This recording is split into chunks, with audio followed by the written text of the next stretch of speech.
Today's episode is presented by Lodestar, the fee experts. Hi everyone, my name's Alayna Gardner and welcome to this week's episode of Lending Leaders. This week I'm joined by Stacy Holindrake. She is a mortgage operations expert, high-level leader. She's been in the industry for over 25 years. And thank you so much, Stacy, for joining me today. You're so welcome. I'm so happy to be here to talk to you. Of course.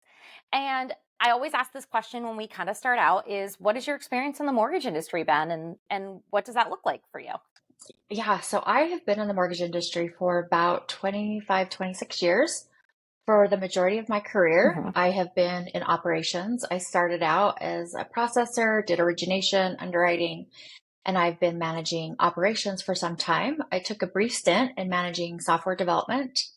I've been with my current employer, Academy Mortgage, for 23 years, and I am now currently open for new opportunities. As you're kind of in this transition period of your life, what are you most looking forward to and what are you looking to get out of new roles and new opportunities? You know, it's actually an exciting time because for the first time in 23 years, I get to explore some new opportunities and really dive into what makes me happy. And as odd as it sounds, I like problems.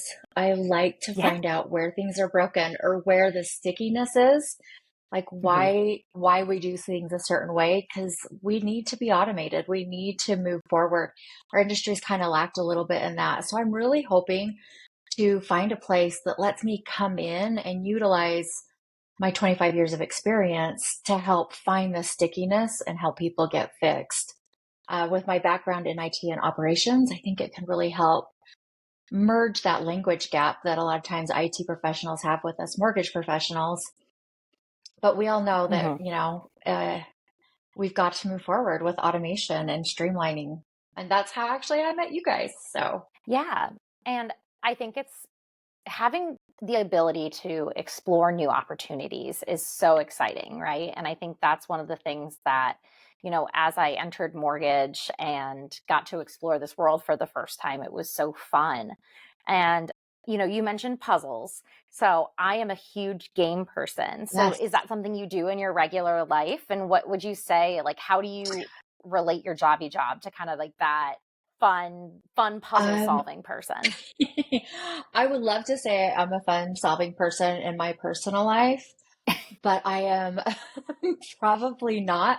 I think I find that joy in work. My personal life, I am adventurous though. I love the outdoors. I love getting outside and climbing the beautiful mountains here in Utah. But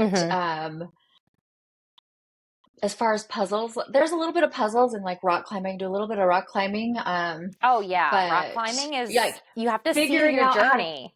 Right? You have to know like the 5 steps ahead. And I think that's kind of why I enjoyed that. 'Cause that's the same thing in the mortgage industry.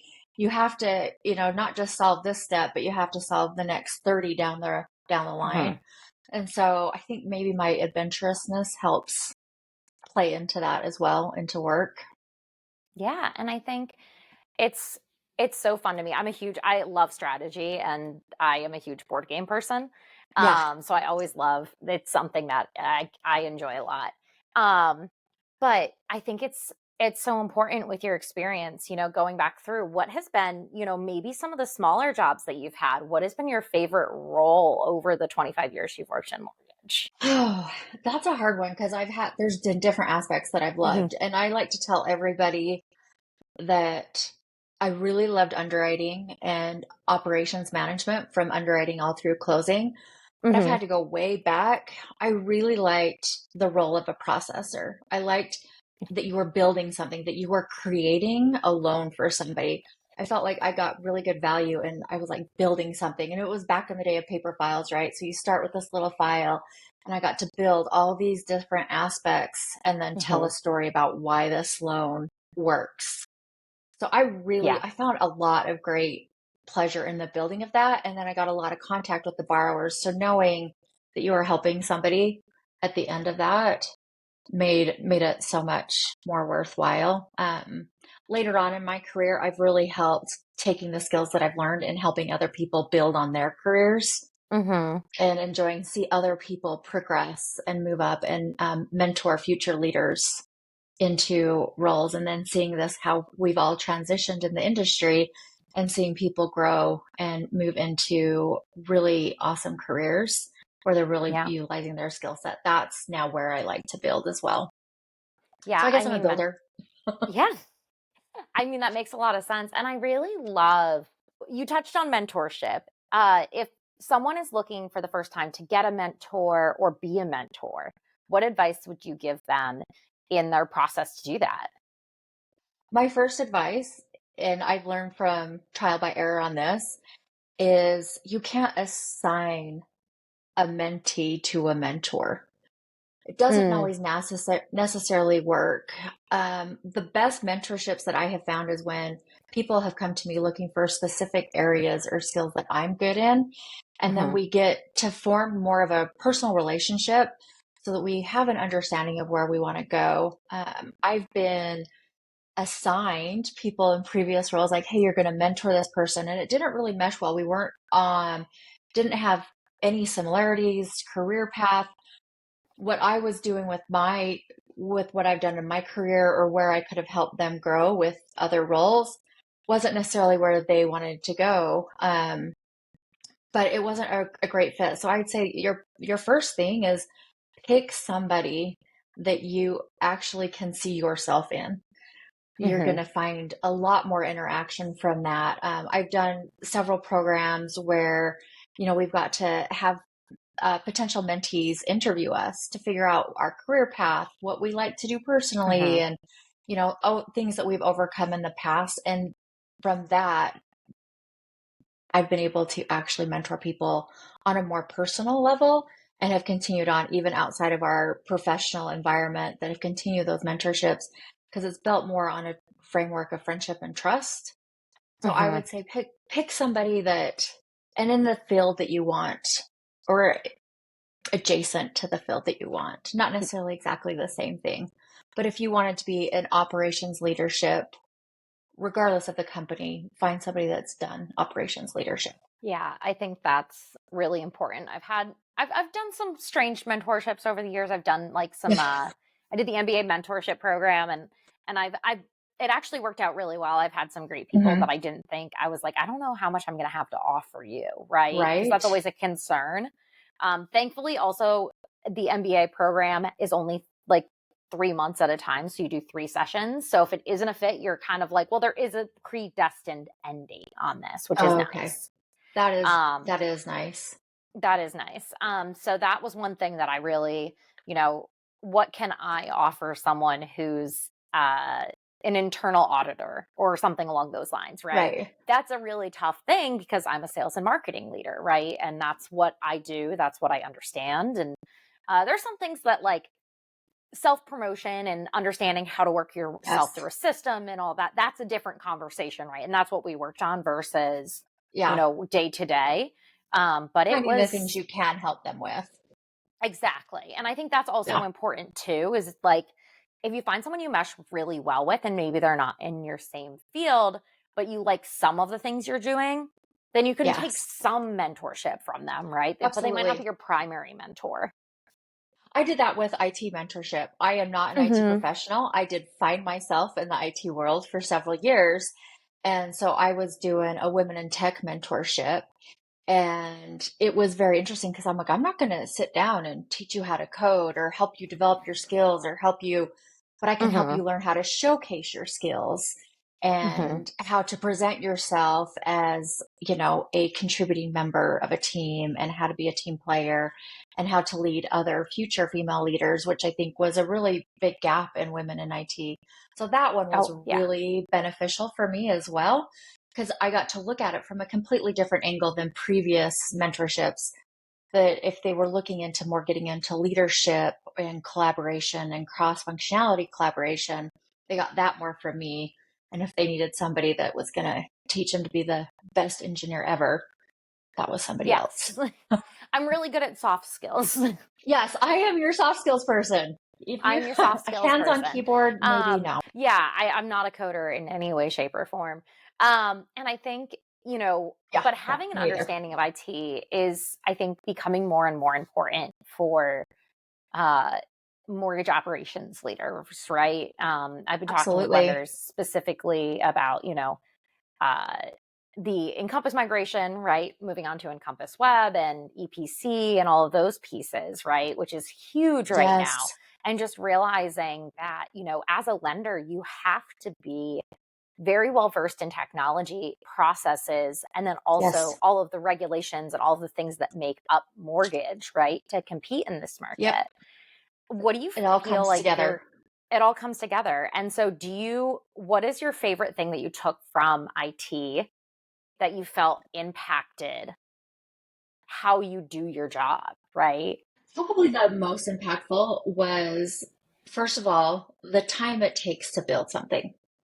A lot of Oh, yeah. times we just think it's a switch of a button or, we're just a quick line of something, an on off switch, but understanding the development process so that you could actually work back into an ROI. Like, is it really Mhm. worth doing this? Are we going to get an ROI?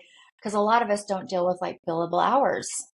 And so Mhm. understanding the cost to build versus the cost to buy, I think was one of the most beneficial aspects that I've learned. The other thing was being able to see in the forefront of things that were coming down and a lot of our vendors, like you talk about EPC and Mhm. Encompass on the web, like knowing where we could go with that and what pieces we could take advantage of early on and what places we should probably hold back and wait for a little while to see. Because, it's good to be an early adopter, but it's not always the best to be the first person out the gate. I think Sometimes it you like to really watch. Yeah, and I think too, when you're in a larger organization, your priorities and how you move is very Hmm. different than when you're small because you can afford to take some risks when you're small to get ahead in the market. Yes, But when you're larger, it takes longer to get there too. it does take longer. But a lot of times, so we were transitioning here at Academy to EPC and seeing how streamlined and how a lot of the automation was built out. It made such sense to move a lot of our vendors to that platform because it took the Hmm. manual labor out of the jobs of so many people where you can take Oh, yeah. efficiencies from other places. So understanding that, hey, it may cost, some money here in IT, it's like going to save here in operations. That's probably the biggest gain that I got in IT was understanding the cost benefit. No, and I think that's so huge. And it's a thing that I think more people are starting to understand that. And it's a piece that I think tech vendors have been screaming about, Oh, right? yes. For years. And I think more and more people are starting to have that realization of, you know, creating a sustainable tech stack, right? That Right. builds a business that maybe someone doesn't have to do as many clicks or has to do as many manual processes, right? And really reduce that as much as possible. So, we can try and keep ourselves a little bit more streamlined, right? For the next downturn. Right. Well, it's like, if you have a computer hitting the button instead of a person, when the market is where we are today, Hmm. there's not layoffs involved when it's a computer. Yeah, there's an IT person behind it and there's hardware and software behind it, but it's not a human being. So, and then it Yeah. also gives people, we ran into a lot of fear with automation. People thought that they Oh, were going to lose their absolutely. jobs, right? It's wow. They're like, the computers are going to take over our jobs. But what we found here anyway is it actually opened up doors for other people that were, I really wanted to be an underwriter, or I actually wanted to do this. It opened up doors for them to try other things in their career because they Hmm. weren't pushing buttons all day long. Yeah. And I think So, if you have responsible people management, you can protect jobs while still adding mhm, technology. absolutely. Automation doesn't mean a loss of, yes. Awesome. Well, as we wrap up here today, Stacy, we have a Yeah, question at Lodestar that we love to ask it for I love every it. opportunity. And I know you watched some episodes, so you've probably heard this Yes. question. Is a Lodestar is a guiding light in the night sky. What personally or professionally do you view as your guiding light? Oh my goodness. I actually didn't hear that question. Obviously, I did not watch to the end. What's my guiding light in my career? Career or That the personal life. You can question? do either. Personal life is probably going to be my personal relationships. It's the friendships, the family I have, and the family I chose along the way that Hmm. has really driven me and driven my career and my pursuit to help other people. It's, the joy of my personal relationships. I don't know where I'd be without them. No, I mean, that makes perfect sense. Yeah. Well, thank you, Stacy, so much for your time today. If people want to find you, where can they find you? I am on LinkedIn. It's Stacy Holindrake. I know my last name's hard. Do you want me to spell it or We'll have it on the you, screen. So you'll if you post need to it to spell it, find it? you can find it. Um, Yes. and we'll LinkedIn tag is probably her. the If you're best. watching this on LinkedIn, you can find it. Okay. And I am Um, the only Stacy Holindrake, so it won't be hard. well, thank you so much again for taking the time to speak with us. You're so And welcome. thank you all so much for watching. And we'll see you all next week.